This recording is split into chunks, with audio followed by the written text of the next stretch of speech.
കാട്ടിൽ രാധ എന്ന പേരുള്ള ഒരാട് അവളുടെ അമ്മയോടൊപ്പം താമസിച്ചിരുന്നു. ഒരു ദിവസം അവർ രണ്ടുപേരും പുല്ല് മേഞ്ഞുകൊണ്ടിരുന്നപ്പോൾ പെട്ടെന്നൊരു പുള്ളിപ്പുലി അവരുടെ മുന്നിൽ പ്രത്യക്ഷപ്പെട്ടു. രാധേ, രാധേ, നീ പോയി ഒളിച്ചു. ആ സമയത്ത് രാധ ഭയന്നോടിപ്പോയി കുറ്റിക്കാട്ടിൽ ഒളിച്ചിരിക്കുന്നു. എടീ അമ്മ ആടേ, നിന്റെ മോളെ നീ രക്ഷപ്പെടുത്തി. പക്ഷേ നിന്നെ രക്ഷപ്പെടാൻ ഞാൻ സമ്മതിക്കില്ല. പെട്ടെന്ന് തന്നെ ചീറ്റ കാട്ടിലെത്തി രാധയുടെ അമ്മയെ കൊല്ലുന്നു. കുറ്റിക്കാട്ടിന് പിന്നിൽ ഒളിച്ചിരിക്കുന്ന രാധയ്ക്ക് ചീറ്റ അമ്മയെ കൊല്ലുന്നത് നോക്കി നിൽക്കാനേ സാധിച്ചുള്ളൂ. ഇത് കണ്ടിട്ട് അവളുടെ കണ്ണിൽ നിന്നും കണ്ണുനീർ ഒഴുകുന്നുണ്ടായിരുന്നു. ചീറ്റ എന്റെ അമ്മയെ കൊന്നു. ഞാൻ ഇനി മുതൽ ഒരു അനാഥയാണ്. രാധ കരഞ്ഞുകൊണ്ട് തന്റെ ജീവൻ രക്ഷിക്കാൻ വേണ്ടി കാട്ടിലേക്ക് ഓടിപ്പോയി. പുള്ളിപ്പുലി മാംസ കഷ്ണവുമായി നദീതീരത്തിലേക്ക് നടന്നു നീങ്ങി. ആദ്യം നല്ല ചൂടുള്ള ഇറച്ചി കഴിച്ച് വിശപ്പകറ്റാം, പിന്നെ നല്ല തണുത്ത വെള്ളം കുടിച്ച് എന്റെ ദാഹവും തീർക്കാവുന്നതാണ്. അങ്ങനെ കുറച്ചു സമയത്തിനുള്ളിൽ ചീറ്റ മാംസം തന്നു തീർത്തു. അതിനുശേഷം നദിയിൽ നിന്ന് തണുത്ത വെള്ളം കുടിക്കാൻ തുടങ്ങി. പെട്ടെന്ന് ചീറ്റിൽ നിന്ന് കറുത്ത പുക ഉയരാൻ തുടങ്ങി.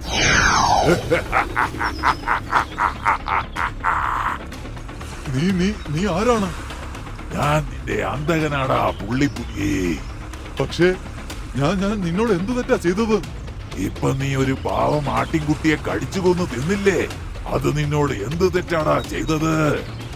ആ ആടിനെ ഞാൻ വേട്ടയാടി പിടിച്ചതാ. എന്നാ നീയും കരുതിക്കോ, ഇന്ന് നീ എന്റെ വേട്ടയാണെന്ന്. കണ്ണിമ വെട്ടുന്ന സമയത്തിനുള്ളിൽ തന്നെ രാക്ഷസൻ ചീറ്റപ്പുലിയെ കൊന്നു. ആടിന്റെ ഇറച്ചി കഴിച്ച് ഏതെങ്കിലും പുലി ഈ നദിയിലെ വെള്ളം കുടിക്കുമ്പോ ഞാൻ ഈ സന്യാസിയുടെ തടവിൽ നിന്ന് എന്നേക്കുമായി സ്വതന്ത്രനാവും. ഇത് തന്നെയാണ് ആ സന്യാസി പറഞ്ഞത്. നോക്ക്, ഞാൻ ദേ സ്വതന്ത്രനായി കഴിഞ്ഞു. ഒരുപാട് വർഷങ്ങൾക്ക് മുൻപ് കാട്ടിലുണ്ടായിരുന്ന മന്ത്രവാദി രാക്ഷസന്റെ പിതാവിനെ കൊന്നിരുന്നു. അങ്ങനെ അവനെ അനാഥനാക്കി ഒരു കുളത്തിൽ തടവിലാക്കിയിരുന്നു. പക്ഷേ ഇപ്പോൾ അവൻ തീർത്തും സ്വതന്ത്രനാണ്. ഏതൊക്കെ ജീവജാലങ്ങളെ അവന്റെ കോപം ബാധിക്കുമെന്ന് ആർക്കും അറിയില്ല. വനവാസികളെ, നിങ്ങളെ കൊണ്ടാണ് ഞാൻ അനാഥനായത്. നിങ്ങളെ കാരണമാണ് ഞാൻ ഈ നദിയിൽ വർഷങ്ങളായി അടിമയായി കഴിയുന്നത്. ഇപ്പോൾ അതിനുള്ള ശിക്ഷ ഞാൻ നിങ്ങൾക്ക് തരുന്നതാണ്. ഓരോന്നായി ഓരോന്നായി എല്ലാത്തിനെയും ഞാൻ എന്റെ ഭക്ഷണമാക്കുന്നതാണ്. അതേസമയം അനാഥയായ രാധ എന്നാട് കാട്ടിൽ ഒറ്റയ്ക്ക് അലഞ്ഞു നടന്ന് ഒരാനയുടെ അടുത്തേക്ക് രാധ എത്തിച്ചേരുന്നു. ആനച്ചേട്ടാ, ഞാനൊരു അനാഥയായ ആടാണ്. എനിക്ക് ഇന്നീ ലോകത്ത് ആരുമില്ല. ദയവായി എനിക്കൊരു അഭയം നൽകി നിങ്ങളുടെ വീട്ടിൽ എന്നെ സംരക്ഷിക്കാമോ? ഉത്തരം പറയൂ. ആട്, ഞാൻ നിന്റെ ദുഃഖം ശരിക്കും മനസ്സിലാക്കുന്നു. എനിക്ക് ശക്തിയുണ്ട്, പക്ഷേ സാമർഥ്യമില്ല. അതുകൊണ്ട് എനിക്ക് നിന്നെ രക്ഷിക്കാൻ സാധിക്കുന്നതല്ല. നീ എന്നോട് ക്ഷമിക്കണം. അത് കേട്ട രാധ നിരാശയോടെ അവിടുന്ന് പോകുന്നു. അതിനുശേഷം രാധ ഒരു മാനിനെ കണ്ടുമുട്ടുന്നു. മാനമായി, ഒരു പുള്ളിപ്പുലി എന്റെ കൺമുൻപിൽ വെച്ച് എന്റെ അമ്മയെ കൊന്നു എന്നെ ഇപ്പൊ അനാഥയാക്കിയിരിക്കുക. മാനമായി, നിങ്ങളുടെ വീട്ടിൽ എനിക്കൊരു അഭയം തരാമോ? ദയവ് ചെയ്ത് നീ എന്നോട് ക്ഷമിക്കണം. എനിക്ക് നിന്നെ സഹായിക്കാൻ സാധിക്കില്ല. ഒരു സ്ത്രീക്ക് മറ്റൊരു നിസ്സഹായായ സ്ത്രീയെ സഹായിക്കാൻ സാധിക്കില്ല അമ്മായി. അത് മോളെ, കാടിന്റെ ലോകം വ്യത്യസ്തമാണ്. ഇവിടെ ആർക്കും ആരെയും സഹായിക്കാൻ സാധിക്കില്ല. എല്ലാവരും സ്വന്തം ജീവൻ രക്ഷിക്കാൻ വേണ്ടി മാത്രമാണ് ഇവിടെ ജീവിക്കുന്നത്. എന്നോട് ക്ഷമിക്കൂ. അത് കേട്ട രാധ നിരാശയാവുകയും സഹായം ലഭിക്കുമെന്ന പ്രതീക്ഷയോടെ മുന്നോട്ട് പോവുകയും ചെയ്തു. എനിക്ക് സഹായം ലഭിക്കണമെങ്കിൽ ഞാൻ രാജാവിന്റെ അടുത്തേക്ക് തന്നെ ചെല്ലണം. അങ്ങനെ സഹായത്തിനായി രാധ സിംഹരാജാവിന്റെ അടുത്തേക്ക് ചെല്ലുന്നു. മഹാരാജാവേ, ഞാൻ അനാഥയായ ഒരാടാണ്. എന്റെ അമ്മയെ ഒരു പുള്ളിപ്പുലി കൊല്ലുകയുണ്ടായി. നീ ജനിച്ചിരിക്കുന്നത് വേട്ടയാടപ്പെടാൻ വേണ്ടിയാണ്. ഞാൻ ജനിച്ചിരിക്കുന്നത് നിങ്ങളെപ്പോലുള്ളവരെ വേട്ടയാടാൻ വേണ്ടിയാണ്. നീ ആർക്കു വേണ്ടിയാണ് ഇവിടെ വാദിക്കാൻ വന്നിരിക്കുന്നത്? അതെന്റെ വകയിലുള്ള ഒരു സഹോദരനാണ്. ചീറ്റ മഹാരാജാവിന്റെ സഹോദരനാണെന്നോ? ചീറ്റപ്പുലി മാത്രമല്ല, കടുവ, പുലി, പിന്നെ സിംഹം, അതെല്ലാം എന്റെ സഹോദരന്മാരാണ്. ഈ കാര്യം നിനക്കറിയില്ലേ? എന്നോട് ക്ഷമിക്കൂ മഹാരാജാവേ. ഞാനിവിടെ ആരോടും യാചിക്കാൻ വേണ്ടി വന്നതല്ല. എനിക്കിവിടെ ആരുടെയെങ്കിലും വീട്ടിലൊരു അഭയം കിട്ടുമോ എന്ന് അറിയാൻ വന്നതാണ്. ഒരാടായിട്ട് നിനക്ക് എങ്ങനെ എന്നെ പോലൊരു സിംഹത്തിന്റെ അടുത്ത് പരാതി പറയാൻ നിനക്ക് എങ്ങനെ തോന്നി? മഹാരാജാവേ, എന്നെ ഒന്ന് സഹായിക്കാമോ? നിനക്ക് വേണമെങ്കിൽ ഞാൻ ജീവിതത്തിൽ നിന്ന് തന്നെ മുക്തി തരാം. സഹായിക്കാൻ പറ്റില്ല. ജീവിക്കാൻ നിനക്ക് ആഗ്രഹമുണ്ടെങ്കിൽ നീ ഇവിടുന്ന് പോയിക്കോ. അങ്ങനെ രാധയ്ക്ക് അവിടുന്ന് നിരാശയോടെ പോകേണ്ടി വന്നു. എങ്ങനെയൊക്കെയോ അവൾ തന്റെ ജീവൻ സംരക്ഷിച്ച് കാട്ടിൽ തന്നെ താമസിക്കാൻ തുടങ്ങി. അങ്ങനെ ഒരുപാട് ദിവസങ്ങൾ കടന്നുപോയി. ഇതിനിടയിൽ രാക്ഷസൻ കുളത്തിൽ നിന്ന് മോചിതനായി കാട്ടിൽ ഭീതി സൃഷ്ടിക്കാൻ തുടങ്ങിയിരുന്നു. കാട്ടിലെ മന്ത്രവാദി രാക്ഷസന്റെ പിതാവിനെ കൊന്നിരുന്നല്ലോ. ഇതിൽ അടങ്ങാത്ത പകയുള്ള ആ രാക്ഷസൻ മാതാപിതാക്കളോടൊപ്പം കാണുന്ന എല്ലാ ജീവജാലങ്ങളുടെയും മാതാപിതാക്കളെ കൊല്ലുകയും ആ ജീവികളെ അനാഥമാക്കുകയും ചെയ്തിരുന്നു. ഞാൻ ഈ കാട്ടിലെ ഓരോ മാതാപിതാക്കളെയും കൊന്നു തിന്നുന്നതാണ്. എല്ലാത്തിനെയും ഞാൻ അനാഥരാക്കുന്നതാണ്. അങ്ങനെ കാട് മുഴുവൻ ഭയത്തിന്റെ അന്തരീക്ഷത്താൽ നിറഞ്ഞിരുന്നു. ഒരു ദിവസം സിംഹരാജാവ് സഭ വിളിച്ചുകൂട്ടിയിരുന്നു. അങ്ങനെ ആരാണ് മാതാപിതാക്കളെ കൊന്നുകളഞ്ഞ് കുട്ടികളെ അനാഥരാക്കുന്നത്? മഹാരാജാവേ, ഈ പണി ആ രാക്ഷസന്റേതാണ്. ഇത് വർഷങ്ങൾക്ക് മുമ്പ് നമ്മുടെ സന്യാസി കിണറ്റിൽ ബന്ധിച്ചു കളഞ്ഞ രാക്ഷസനാണ്. ഇപ്പോൾ അദ്ദേഹം തടവിൽ നിന്ന് മോചിതനായോ? അതേ രാജാവേ, ആ രാക്ഷസൻ നമ്മുടെ കൂട്ടത്തിലെ ഒരുപാട് പേരെ അനാഥരാക്കിയിട്ടുണ്ട്. അവൻ ഈ കാട്ടിലെ എല്ലാ മാതാപിതാക്കളെയും കൊന്നൊടുക്കുകയാണ്. ഇത് വളരെ ആശങ്കാജനകമാണ്. നമ്മൾ വന്യമൃഗങ്ങൾ, അവനൊരു രാക്ഷസനും. നമുക്കവനെ തോൽപ്പിക്കാൻ ഒരിക്കലും സാധിക്കില്ല. എനിക്കറിയില്ല നമ്മുടെ അവസ്ഥ എന്താകുമെന്ന്. മഹാരാജാവ്, എനിക്കൊരു കാര്യം പറയാനുണ്ട്. പറയൂ. രാക്ഷസനെ തടവിലാക്കിയ മന്ത്രവാദിയുടെ സഹായം നമുക്ക് എന്തുകൊണ്ട് സ്വീകരിച്ചുകൂടാ? നീ എന്റെ മനസ്സിലുള്ളത് എന്താണെന്ന് കണ്ടുപിടിച്ചു. ശരിക്കും നീ ഒരു കൗശലക്കാരൻ തന്നെ. ആ നിമിഷം തന്നെ കാട്ടിലെ എല്ലാ ജീവജാലങ്ങളും മന്ത്രവാദിയുടെ അടുത്തേക്ക് ചെല്ലുന്നു. സ്വാമി എന്നും വിജയിക്കട്ടെ. എന്താ ആ രാക്ഷസൻ തടവിൽ നിന്ന് മുക്തനായോ? താങ്കൾ ഒരു മഹാജ്ഞാനിയാണ് സ്വാമി. ആ രാക്ഷസൻ തിരിച്ചു വന്നിരിക്കുന്നു. പക്ഷെ എനിക്കിപ്പോ നിങ്ങളെ സഹായിക്കാനൊന്നും പറ്റുമെന്ന് തോന്നുന്നില്ല. സ്വാമി, അങ്ങ് ഞങ്ങളെ ഇപ്പോ സഹായിച്ചില്ലെങ്കിൽ അവൻ ഞങ്ങളെ എല്ലാവരെയും കൊന്നുകളയും. നിന്റെ തീരുമാനവും ഇതുതന്നെയായിരുന്നില്ലേ ഷേർസിംഗ്? അതായത് കരുത്തുള്ളവരുടെ ജീവിതം കൊല്ലാൻ വേണ്ടിയും ദൗർബല്യമുള്ളവരുടെ ജീവിതം മരിക്കാൻ വേണ്ടിയുമാണെന്ന്. അപ്പോൾ കാട്ടിലെ നിയമം ഇതാണെങ്കിൽ നിയമങ്ങൾ നിങ്ങൾ എങ്ങനെ മാറ്റും? രാക്ഷസൻ കരുത്തുള്ളവനാണ്. അയാൾക്ക് പാവങ്ങളെ കൊല്ലാനുള്ള എല്ലാ അധികാരവുമുണ്ട്. എന്റെ മനസ്സിലുള്ള ചിന്ത തെറ്റായിരുന്നു. എന്നോട് ക്ഷമിച്ചാലും സ്വാമി. എന്നിട്ട് അങ്ങ് ഞങ്ങളെ സഹായിച്ചാലും. എനിക്ക് നിന്നെ സഹായിച്ചാൽ കൊള്ളാമെന്നുണ്ട്. പക്ഷേ ഇപ്പോ എന്നെ കൊണ്ട് നിന്നെ സഹായിക്കാനുള്ള നിവൃത്തിയില്ല. അതെന്തുകൊണ്ടാണ് സ്വാമി? ഞങ്ങൾ സന്യാസികളുടെ കൈകളിൽ നിന്ന് ആരെങ്കിലും രക്ഷപ്പെട്ടാൽ ഞങ്ങൾക്ക് വീണ്ടും അവനെ പിടിക്കാനുള്ള ശക്തി ഉണ്ടാവില്ല. പക്ഷെ ഇതിനൊരു പരിഹാരം ഉണ്ടാകണം സ്വാമി. ഇതിനൊരു മാർഗമുണ്ട്. നിങ്ങൾ ഒരു അനാഥയായ ആട്ടിൻകുട്ടിയെ എങ്ങനെയെങ്കിലും കണ്ടെത്തണം. ആ ആട്ടിൻകുട്ടിയുടെ അമ്മയെ ആരെങ്കിലും അവളുടെ മുന്നിൽ വെച്ച് കൊന്നിരിക്കണം. അങ്ങനെയുള്ള ഒരു ആടിനെ എനിക്കറിയാം സ്വാമി. അങ്ങനെയുള്ള ആട്ടിൻകുട്ടി നദിയിൽ ചാടി ജീവൻ ഒടുക്കുകയാണെങ്കിൽ ആ രാക്ഷസൻ സ്വയം തീ പിടിച്ച് മരിക്കുന്നതാണ്. പക്ഷേ ആ ആട് സ്വന്തം ജീവൻ നമുക്കായി തരുമോ സ്വാമി? അതെനിക്കറിയില്ല. ആ അനാഥ ആട്ടിൻകുട്ടിക്ക് നിങ്ങളോടുള്ള സ്നേഹവും പിന്നെ സ്വയം ജീവൻ വെടിയാനുള്ള ത്യാഗ മനസ്സുമുണ്ടെങ്കിൽ രാക്ഷസനെ അഗ്നിക്കിരയാക്കാൻ പറ്റും. പക്ഷെ ഈ കാര്യം ആ ആട് സമ്മതിച്ചില്ലെങ്കിലോ? ആ അനാഥനായ ആട്ടിൻകുട്ടിയെ കൊണ്ട് സമ്മതിപ്പിച്ചേ പറ്റൂ. ഇതല്ലാതെ ആ രാക്ഷസനെ കൊല്ലാൻ വേറെ വഴിയൊന്നും തന്നെയില്ല. ഇത് കേട്ട ശേഷം സിംഹരാജാവും കൂട്ടാളികളും ആ അനാഥയായ ആടിനെ അന്വേഷിച്ച് പുറപ്പെട്ടു. കുറച്ചു സമയത്തിന് ശേഷം അവർ രാധയെ കാണുകയും എല്ലാവരും അവളുടെ അടുത്തേക്ക് ചെല്ലുകയും ചെയ്തു. മഹാരാജാവേ, അങ്ങിവിടെ എന്താ പ്രത്യേകിച്ച്? എന്തെങ്കിലും പുതിയ വിശേഷമുണ്ടോ? ഇല്ല ആട്ടിൻകുട്ടി, എല്ലാം ഇവിടെ പ്രശ്നമാണ്. ഞങ്ങൾക്ക് നിന്റെ സഹായം ആവശ്യമാണ്. നിനക്ക് വേണമെങ്കിൽ ഞങ്ങളെ സഹായിക്കാം സഹോദരി.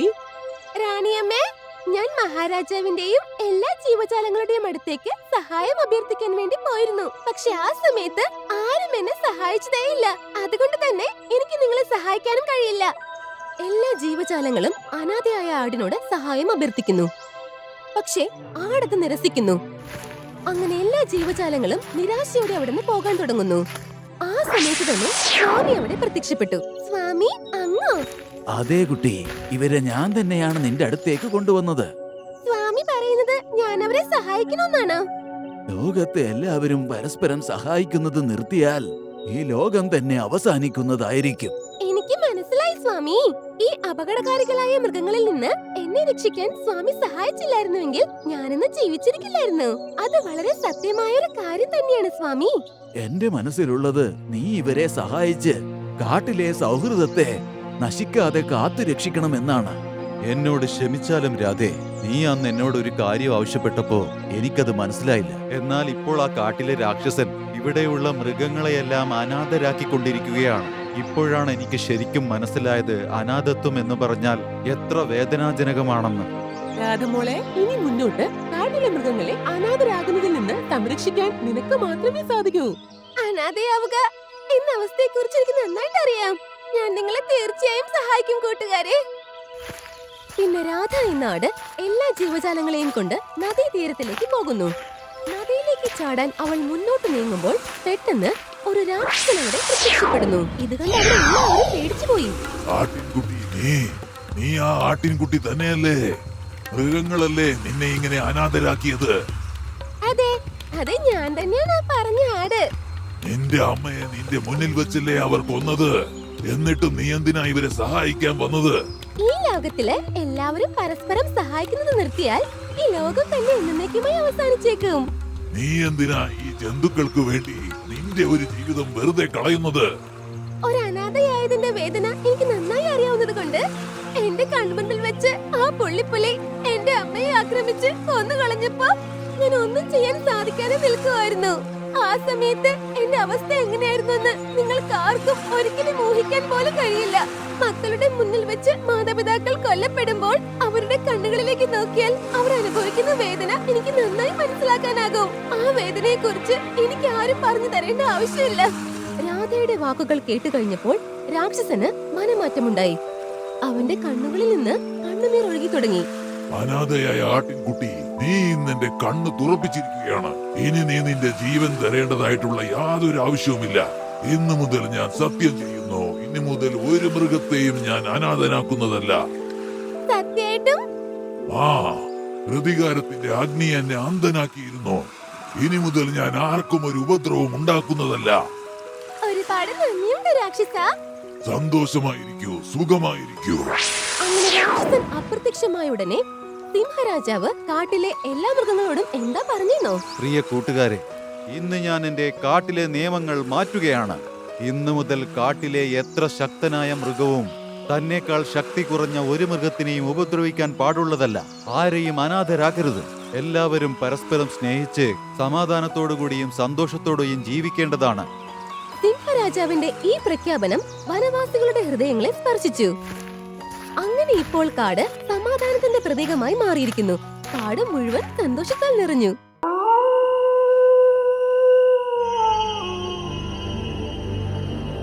പാതിരാത്രി സമയം ചെന്നായുടെ ശബ്ദം കേട്ട് വിധവയായ ചമേലിയാട് കണ്ണു തുറക്കുന്നു. ബെല്ലു, നീ എവിടെയാ? ചമേലിയാട് പേടിച്ച് വീടിന് പുറത്തു വന്നു. പിള്ളേരെ ഒന്നും ഇവിടെ കാണുന്നില്ലല്ലോ. നിങ്ങൾ എവിടെയാ ഇത്? ബല്ലു, എവിടെയാ നീ? പാതിരാത്രിയിൽ ചമേലിയുടെ ശബ്ദം കേൾക്കാൻ അവിടെ ആരുമുണ്ടായിരുന്നില്ല. ഞാൻ എപ്പോഴും പറയാറുള്ളതാണ്, നേരം ഇരുട്ടുന്നതിന് മുമ്പ് വീട്ടിലെത്തണമെന്ന്. ഞാൻ പറയുന്നത് ആരും കേൾക്കൂലല്ലോ. പാതിരാത്രി ഞാൻ ഇനി എവിടെ പോയി തപ്പോ അവരെ? കാട്ടുമൃഗങ്ങളെ പേടിച്ച് കാട്ടിലൂടെ ചമേലി പിള്ളാരെ തപ്പിയിറങ്ങി. പിള്ളാരെ കണ്ടെത്താനായില്ല. അങ്ങനെ നടന്നു നടന്ന് രാവിലെയായി. പിള്ളേരെ അന്വേഷിച്ച് നേരം വെളുത്തു. എന്റെ പിള്ളേർ എവിടെയാണോ എന്തോ. ചമേലി അവളുടെ പിള്ളാരെ അന്വേഷിക്കുകയായിരുന്നു. അപ്പോഴേക്കും അവിടെ കുറെ മൃഗങ്ങൾ വരുന്നു. മാനെ, നീ എന്റെ പിള്ളേരെ എവിടെയെങ്കിലും കണ്ടിരുന്നോ? ഇല്ലല്ലോ. എന്തു പറ്റി? അറിയില്ല, രാത്രി തൊട്ടെന്റെ പിള്ളേരെ കാണാനില്ല. ചമേലി, നിങ്ങൾക്കറിയോ, ഇന്നത്തെ കാലത്ത് അപകടകരമായ മൃഗങ്ങളൊക്കെ കാട്ടിലേക്ക് വരാറുണ്ട്. നിരപരാധികളായ മൃഗങ്ങളായിരിക്കും അവരുടെ ആദ്യത്തെ ഇരകൾ. അങ്ങനെയാണെങ്കിൽ നിങ്ങളുടെ കുട്ടി ആ മൃഗങ്ങളാൽ കൊല്ലപ്പെടാൻ സാധ്യതയുണ്ട്. അങ്ങനെ പറയല്ലേ ചേട്ടാ. എന്നോ നിങ്ങൾ തന്നെ പറ, എന്തുകൊണ്ടാ കുട്ടികൾ രാത്രിയായിട്ടും വീട്ടിലേക്ക് വരാതിരുന്നത്? ദൈവാനുഗ്രഹിച്ച് എന്റെ പിള്ളേർക്കൊരു ആപത്തും വരാതിരിക്കട്ടെ. ചമേലിയാട് പിള്ളേരുടെ പേര് നിലവിളിച്ചുകൊണ്ട് അവിടെ നിന്ന് നടന്നങ്ങ് പോകും. പിള്ളേരെ തപ്പി തപ്പി ഒരു നദിയുടെ അടുത്തേക്ക് അവൾ എത്തും. അവിടെ ഒരു ആടിന്റെ കൂടെ അവളുടെ പിള്ളേരെ അവൾ കാണുന്നു. ബല്ലു, അമ്മ ഇവിടെ? രാത്രി മുഴുവൻ നിങ്ങൾ എവിടെയായിരുന്നു? ഇന്നലെ കാട്ടിലൂടെ ഒരു പ്രാന്തിയെ പോലെ തപ്പി നടക്കുമായിരുന്നു ഞാൻ. സത്യത്തിൽ അത് അവരുടെ തെറ്റല്ല. ഇന്നലെ രണ്ടുപേരും എന്റെ മകൻ പിന്തുവിന്റെ കൂടെ കളിക്കാൻ വന്നതാ. പക്ഷേ രാത്രി ആയതുകൊണ്ടാണ് ഞാൻ ഇവരെ തിരിച്ചയക്കാതിരുന്നത്. അതെ അമ്മേ, അങ്കിളിന്റെ മോൻ പിന്തു എന്റെ സുഹൃത്താണ്. ഞങ്ങൾ ഇന്നലെ അവന്റെ കൂടെ കളിക്കാൻ വേണ്ടി വന്നതാ. നിങ്ങൾക്കറിയാമോ ഇന്നലെ രാത്രി ഞാൻ എന്ത് ടെൻഷൻ അടിച്ചെന്ന്? അമ്മേ, അങ്കിൾ ഞങ്ങളെ വീട്ടിലേക്ക് വിടാൻ വേണ്ടി വന്നതാണ്. ശരി, ഇനി മുതൽ വൈകുന്നേരം ആവുന്നതിന് മുമ്പ് വീട്ടിലെത്തണം. ഓക്കെ? ശരി അമ്മേ. പിള്ളേരെ കണ്ടെത്തി കഴിയുമ്പോൾ ചമേലിക്ക് ആശ്വാസം കിട്ടും. അവൾ ഗുലാബിനോട് നന്ദി പറയും. എന്റെ പിള്ളേരെ രക്ഷപ്പെടുത്തിയതിന് ഒരുപാട് ഒരുപാട് നന്ദിയുണ്ട്. ഇതിൽ നന്ദി പറയേണ്ട ഒരു ആവശ്യമില്ല. ഇതെന്റെ കടമയല്ലേ. പക്ഷേ വിരോധമില്ലെങ്കിൽ ഞാനൊരു കാര്യം ചോദിക്കട്ടെ? ആ, ചോദിക്ക്. ഇത്രയും അപകടാവസ്ഥയിൽ നിങ്ങൾ ഒറ്റയ്ക്കാണ് ഇവിടെ വന്നത്. നിങ്ങളുടെ ഭർത്താവ് എവിടെയാണെന്ന് പറയുന്നതിൽ വിരോധമുണ്ടോ? അദ്ദേഹം ഇപ്പൊ ഈ ലോകത്തില്ല. ക്ഷമിക്കണം, നിങ്ങളെ വേദനിപ്പിക്കാൻ വേണ്ടി ചോദിച്ചതല്ല. ചമേലി വിഷമം ഉള്ളിൽ തന്നെ അടക്കി പിടിച്ചു പറഞ്ഞു. വരൂ പിള്ളേരെ. എല്ലാരും പോവുകയായിരുന്നു. ഗുലാബാട് അപ്പൊ പറയും, ഒന്ന് ചോദിച്ചോട്ടെ? കുട്ടികൾക്ക് വേണമെങ്കിൽ ദിവസവും ഇവിടെ വന്ന് കളിച്ചോട്ടെ. ഞാൻ അവരെ എന്റെ മകനെ പോലെ നോക്കിക്കോളാം. ഉറപ്പായിട്ടും. അങ്ങനെ ചമേലിയുടെ പിള്ളേര് ഗുലാബാടിന്റെ മകനുമായി കളിക്കാൻ എന്നും നദിയുടെ അടുത്ത് വരുമായിരുന്നു. എല്ലാ പ്രാവശ്യം പിള്ളേരുടെ കൂടെ ചമേലിയാടും അങ്ങോട്ടേക്ക് വരുമായിരുന്നു. ചമേലിയാടും ഗുലാബാടും പരസ്പരം ഇഷ്ടപ്പെടാൻ തുടങ്ങിയിരുന്നു. ഒരു ദിവസം ചമേലിയാടിനോട് ഗുലാബ് പറയും, ചമേലി, ഞാനൊരു കാര്യം ചോദിക്കട്ടെ? ആ, ഞാൻ നല്ലൊരാളാണെന്ന് നിങ്ങൾക്ക് തോന്നിയാൽ നിങ്ങളെ ഞാൻ വിവാഹം ചെയ്തോട്ടെ? ഇതിനെക്കുറിച്ച് ഞാൻ ആലോചിച്ചിട്ടില്ല. പക്ഷെ നിങ്ങൾ എന്തിനാ ഇത് എന്നോട് ചോദിക്കുന്നേ? സത്യത്തിൽ ഞാനും ഒറ്റയ്ക്കാണ്. എന്റെ ഭാര്യയും ചെന്നായ്ക്കളുടെ ഇരയായി. ആണോ? ഞാൻ പിന്തുവിന് വേണ്ടി ഒരു നല്ല അമ്മയെ തിരയുകയായിരുന്നു. സമ്മതമാണെങ്കിൽ നമുക്ക് പരസ്പരം താങ്ങും തണലും ആവാമല്ലോ. എന്റെ ബല്ലുവിന്റെ അച്ഛൻ വിട്ടുപോയതിനു ശേഷം ഞാനും ആഗ്രഹിക്കുന്നു എന്റെ പിള്ളേർക്ക് അച്ഛന്റെ സ്നേഹം കിട്ടണമെന്ന്. അങ്ങനെ ഒരാളെ ഞാൻ ഇതുവരെ കണ്ടില്ല എന്റെ പിള്ളേരുടെ അച്ഛനാക്കാനായിട്ട്. നിങ്ങൾക്ക് സമ്മതമാണെങ്കിൽ നിങ്ങളുടെ എല്ലാ ഉത്തരവാദിത്വം ഏറ്റെടുക്കാൻ ഞാൻ തയ്യാറാണ്. ഇത് കേട്ട് ചമേലിയാട് ഒന്നും മിണ്ടിയില്ല. എന്തുപറ്റി ചമേലി? ഞാൻ പറഞ്ഞത് ഇഷ്ടപ്പെട്ടില്ലെന്നുണ്ടോ? ഏയ് ഇല്ല, എനിക്ക് ആലോചിക്കാൻ സമയം വേണം. ശരി, ഞാനൊന്ന് ആലോചിച്ചിട്ട് പറയാം. ചമേലിയാട് മക്കളെയും കൂട്ടി തിരിച്ചു വീട്ടിലേക്ക് പോകും.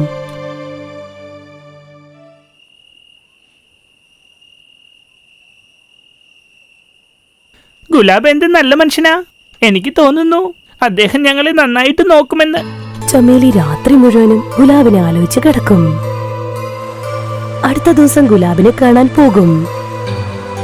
ഗുലാബ് ജി, എന്റെ പിള്ളേര് നിങ്ങളെ പപ്പാന്ന് വിളിച്ചോട്ടെ?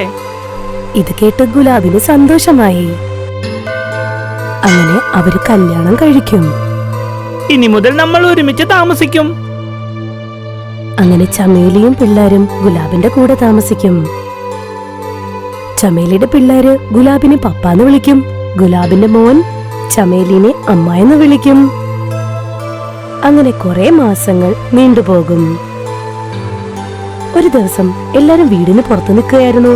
ഖുഷിമോൾ അപ്പ പറയും, എനിക്ക് വിശക്കണ്, എന്തെങ്കിലും കഴിക്കണ്ടാ? അതെ അമ്മേ, എനിക്ക് നന്നായി വിശക്കുന്നുണ്ട്. എനിക്കും എന്തെങ്കിലും തരൂ അമ്മേ. മോളെ, സമയം രാത്രിയാകുന്നു. ഈ സമയത്ത് പുറത്തു പോകുന്നത് സുരക്ഷിതമല്ല. അല്ല ചമേലി, രാത്രി മുഴുവൻ കുട്ടികൾ വിശന്നിരിക്കാൻ പറ്റുമോ? കുട്ടികളെ വിഷമിക്കണ്ട, ഞാൻ എന്തെങ്കിലും കൊണ്ടുവരാം. പക്ഷേ ഈ സമയത്ത് പുറത്തു പോകുന്നത് സുരക്ഷിതമല്ല. ഒന്നും സംഭവിക്കില്ല. കുട്ടികൾ വിശന്നിരിക്കാൻ ഞാൻ സമ്മതിക്കില്ല. പിള്ളാരോടുള്ള സ്നേഹം കണ്ടിട്ട് ചമേലിക്ക് സന്തോഷമായി. നിങ്ങൾ പെട്ടെന്ന് വരണം കേട്ടോ. ശരി മാഡം, ഞാൻ പെട്ടെന്ന് പോയി പെട്ടെന്ന് തന്നെ വരാം. അങ്ങനെ ഗുലാബ് ആഹാരം തപ്പി പുറത്തേക്ക് പോകും.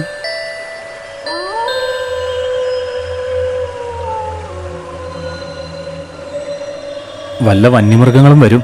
അതിനു മുൻപേ പെട്ടെന്ന് തന്നെ ചീര പറിച്ചെടുക്കാം. അങ്ങനെ ഗുലാബ് പെട്ടെന്ന് തന്നെ മരത്തിന്ന് ഇല പറിക്കുന്നു. അവിടെ ചെടികളുടെ ഇടയ്ക്കായിട്ട് ഒരു ഭീകരനായ സിംഹം നിൽക്കുന്നു. കുറെ ദിവസമായ ഒരു ആടിനെ കഴിച്ചിട്ട് ഇന്ന് ഇവന്റെ ഇറച്ചി കഴിച്ചാൽ നല്ല രസമായിരിക്കും. ഒരു നിമിഷം കൊണ്ട്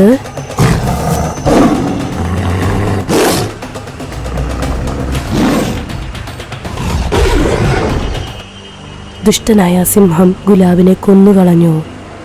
ഇതെല്ലാം സുരേലിമാൻ കണ്ടുകൊണ്ടിരിക്കുകയായിരുന്നു.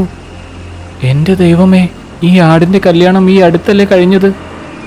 മാൻ ചമേലിയുടെ അടുത്തേക്ക് വരും. ചമേലി, പറയുന്നതിൽ ഒരുപാട് വിഷമമുണ്ട്. കാരണം നീ രണ്ടാമതും വിധവയായിരിക്കുന്നു. എന്ത്? അതെ, നിന്റെ ഭർത്താവിനെ ഷേർസിംഗ് കൊന്നു. ഇത് ഞാൻ എന്റെ കണ്ണുകൊണ്ട് കണ്ടിട്ടാ ഇപ്പോ വരുന്നത്. ഇല്ല, അങ്ങനെ സംഭവിക്കില്ല. ഗുലാബ് മരിച്ചിട്ടില്ല. വിഷമിക്കാതിരിക്കൂ ചമേലി. ഇനി ഞാൻ ജീവിച്ചിട്ട് എന്തിനാ? ഈ വൃത്തികെട്ട ലോകത്ത് എനിക്കിനി ജീവിക്കണ്ട. നീ നിന്റെ കുട്ടികൾക്ക് വേണ്ടിയെങ്കിലും ജീവിക്കണം. ആദ്യം നിനക്ക് 2 കുട്ടികളായിരുന്നു, ഇപ്പൊ 3 കുട്ടികളുണ്ട്.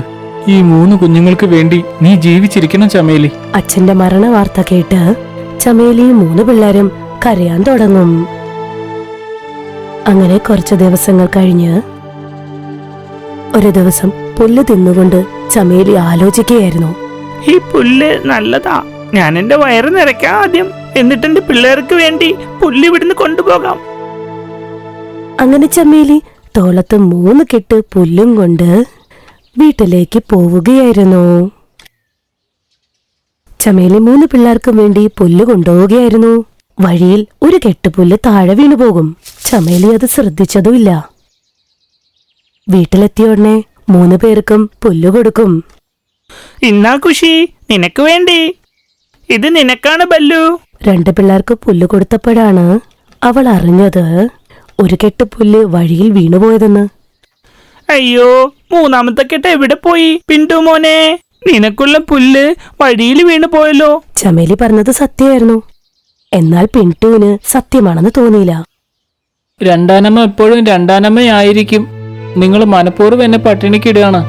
ഞാൻ ഇവിടെ നിന്ന് പോവുകയാണ്. പിന്റുവിന്റെ മനസ്സില് ചമേലിയെ കുറിച്ച് തെറ്റിദ്ധാരണയായി.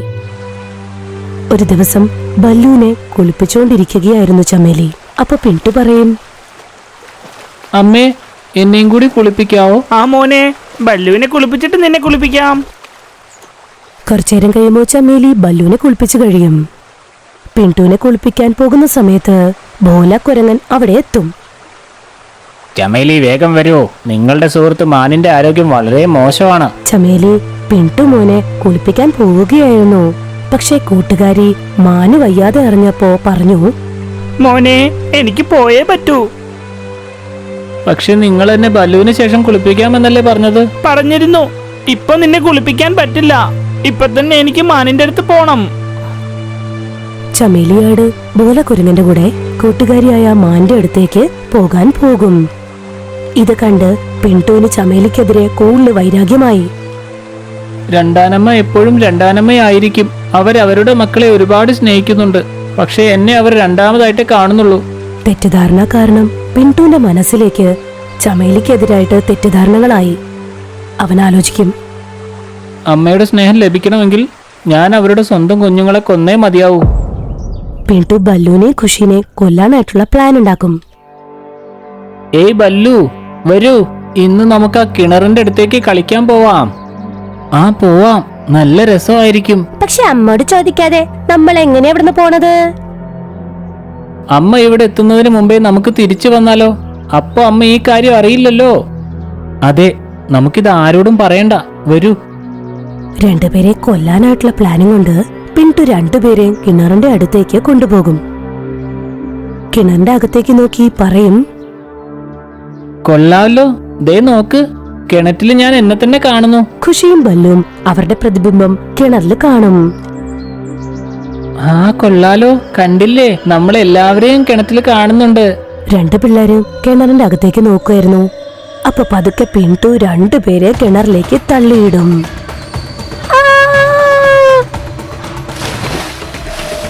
ഖുഷിയും ബല്ലുവും വെള്ളത്തിൽ മുങ്ങി മരിച്ചുപോകും. ഇനി അമ്മ എന്നെ സ്നേഹിച്ചോളും. പിന്റു അങ്ങനെ വീട്ടിലേക്ക് പുറപ്പെടും. വഴിയിൽ ചമേലിയെ കണ്ടുമുട്ടും. പിന്റു, നീ എന്താ ഇവിടെ വന്നത്? അപ്പൊ വീട്ടിലാരാ? ബുദ്ധിമാനായ പിന്റു ഡ്രാമ ഇറക്കും. അമ്മേ അമ്മേ, പല്ലുച്ചേട്ടൻ ഞങ്ങൾ കളിക്കുന്നതിന്റെ ഇടയില് കുന്നിന്റെ താഴ്വരയിലേക്ക് പോയി. അവിടെ വെച്ച് എന്തു പറ്റി അവിടെ? അവിടെ വെച്ചൊരു സിംഹം അവരെ രണ്ടുപേരെയും കൊന്നു. ഇല്ല. പിന്റു പറഞ്ഞത് കേട്ട് ചമേലി ആകപ്പാടെ തകർന്നു പോയിരുന്നു. അമ്മേ, ഞാനില്ലേ, അമ്മ വിഷമിക്കാതിരിക്കേ. ഹാ മോനെ, എനിക്ക് നിന്നിൽ പൂർണ്ണ വിശ്വാസമുണ്ട്. എന്റെ വയസ്സാം കാലത്ത് നീ എനിക്കുണ്ടാകുമെന്ന്. രണ്ടാനമ്മേ, ഇനി നിങ്ങൾ എന്നെ സ്വന്തം മകനെ പോലെ സ്നേഹിക്കും. രണ്ടുപേരും കരഞ്ഞുകൊണ്ട് വീട്ടിലേക്ക് പോവുകയായിരുന്നു. അപ്പോഴേക്കും ആ ദുഷ്ടനായ സിംഹം അവിടെ വരും.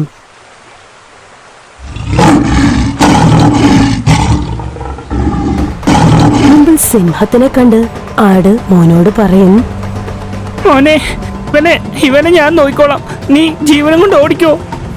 ഇത് കേട്ട് സിംഹം പറയും, നോക്കുവാടേ, എനിക്കിപ്പോൾ ഒട്ടും വിശപ്പില്ല. ഞാൻ നിങ്ങളിൽ ഒരാളെ മാത്രം കൊന്നു തിന്നാനാണ് ആഗ്രഹിക്കുന്നത്. പക്ഷെ നിങ്ങൾ എവിടെ നിന്ന് ഓടിയാൽ ഞാൻ നിങ്ങളുടെ പിന്നാലെ ഓടി വരും. പിന്നെ എനിക്ക് നിങ്ങളെ രണ്ടുപേരെയും കൊല്ലേണ്ടി വരും. ശരി ഷേർ സിംഗ്, എന്റെ മോനെ വിട്ടേക്കൂ. എന്റെ ജീവൻ നൽകാൻ ഞാൻ തയ്യാറാണ്. ഇത് കേട്ട് പിന്റു ഞെട്ടിപ്പോകും. പിന്റു, ഓട് മോനെ, ഓട്. അമ്മ എന്നെ രക്ഷിക്കാൻ വേണ്ടി അമ്മയുടെ ജീവൻ പോലും കളയാൻ തയ്യാറാണല്ലേ? ഞാൻ നിന്റെ അമ്മയല്ലേ മോനെ. പോ, പെട്ടെന്ന് ഇവിടുന്ന് രക്ഷപ്പെടാൻ നോക്ക്. രണ്ടാനമ്മ അവനെ രക്ഷപ്പെടുത്തുന്നു. അത് കണ്ട് അവൻ ചെയ്ത തെറ്റ് മനസ്സിലാകുന്നു. അമ്മേ, ഞാനല്ല, അമ്മയുടെ ജീവൻ രക്ഷിക്കേ. ഇല്ല മോനെ, ഞാൻ പറയുന്നത് കേക്കൂ. നീ പോകൂ.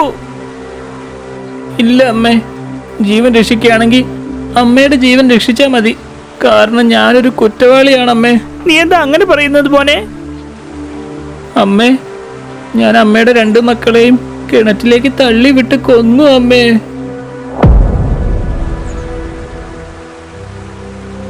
എന്നെ മരിക്കാൻ അനുവദിക്കൂ അമ്മേ, ഞാൻ പാപിയാണ്.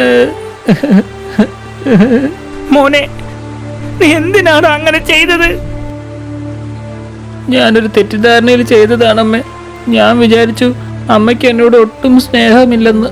അമ്മയുടെ സ്നേഹം കിട്ടാൻ വേണ്ടി ഞാൻ അമ്മയുടെ 2 മക്കളെയും കൊന്നു കളഞ്ഞമ്മേ. ഇത് കേട്ട് ചമേലിയുടെ കണ്ണുകൾ നിറഞ്ഞുപോയി. മോനെ, നീ എന്ത് തെറ്റ് ചെയ്താലും എനിക്ക് നിന്റെ മരണത്തിന് വിട്ടുകൊടുക്കാൻ കഴിയില്ല. ഞാൻ ജീവനോടെ ഇരിക്കുമ്പോൾ നീ മരിച്ചാൽ പിന്നെ ഞാൻ അമ്മയാണെന്ന് പറയുന്നതിന് എന്താണ് അർത്ഥം? രണ്ടാനമ്മയുടെ സ്നേഹം കണ്ട് പിന്റു കുറ്റബോധത്താൽ വിഷമിച്ചു. അമ്മയ്ക്ക് എന്നോട് ഇത്രയും സ്നേഹം ഉണ്ടായിരുന്നോ? പോ മോനെ, പോ, ഇവിടുന്ന് ഓടിപ്പോ, പോ. ഷേർ സിംഗ് ഇവർ രണ്ടുപേരുടെ സംസാരം കേട്ടുകൊണ്ട് നിൽക്കുകയായിരുന്നു. എന്നിട്ട് അവൻ പറയും, നീ ആ ആടാണല്ലേ കുറച്ചു ദിവസം മുമ്പേ മാത്രം കല്യാണം കഴിഞ്ഞ? അതെ. നിന്റെ ഭർത്താവിന്റെ പേര് ഗുലാബ് എന്നാണല്ലേ? അതെ. അവനെ കൊന്നത് ഞാനാണ്. പക്ഷേ ഇന്ന് ഞാൻ നിന്നെ കൊല്ലില്ല. ഞങ്ങൾക്ക് സ്നേഹത്തെയും വാത്സല്യത്തെയും കുറിച്ച് എന്തറിയാം. പക്ഷേ ഇന്നൊരമ്മയുടെ സ്നേഹം കണ്ടപ്പോൾ എനിക്ക് മനസ്സിലായി ഒരമ്മയുടെ സ്നേഹം എന്താണെന്നുള്ളത്. പോകൂ, ഇന്ന് ഞാൻ വിശന്നിരുന്നോളാം. അങ്ങനെ രണ്ടുപേരും തിരിച്ച് വീട്ടിലേക്ക് പോകും. അമ്മ എന്നോട് ക്ഷമിക്കണം. മോനെ, അമ്മയാണ്. അതിപ്പോ സ്വന്തം അമ്മയായാലും രണ്ടാനമ്മയായാലും ഞാൻ നിന്നോട് ക്ഷമിച്ചിരിക്കുന്നു. അമ്മേ, എനിക്കൊരു ഉപകാരം കൂടി ചെയ്യുമോ? പറയ് മോനെ. അടുത്ത ജന്മത്തിൽ എനിക്ക് അമ്മയുടെ വയറ്റിൽ തന്നെ ജനിക്കണം. ദൈവമേ, എന്നെ ഇവിടെ വെച്ച് തന്നെ കൊല്ലൂ. കൂട്ടുകാരെ, അമ്മ എപ്പോഴും അമ്മ തന്നെയാ. സ്വന്തം അമ്മയായാലും രണ്ടാനമ്മയായാലും അച്ഛനെയും അമ്മേനെയും എന്നും ബഹുമാനിക്കാൻ പഠിക്കുക. നിങ്ങൾക്ക് ഈ കഥ ഇഷ്ടമായെന്ന് കരുതുന്നു. നന്ദി. നിങ്ങൾക്ക് ഞങ്ങളുടെ ഈ വീഡിയോ ഇഷ്ടമായെങ്കിൽ ദയവായി ഞങ്ങളുടെ ചാനൽ സബ്സ്ക്രൈബ് ചെയ്യുക. പിന്നെ ഈ വീഡിയോ ലൈക്കും ഷെയറും ചെയ്യാൻ മറക്കരുത്. നന്ദി, നമസ്കാരം.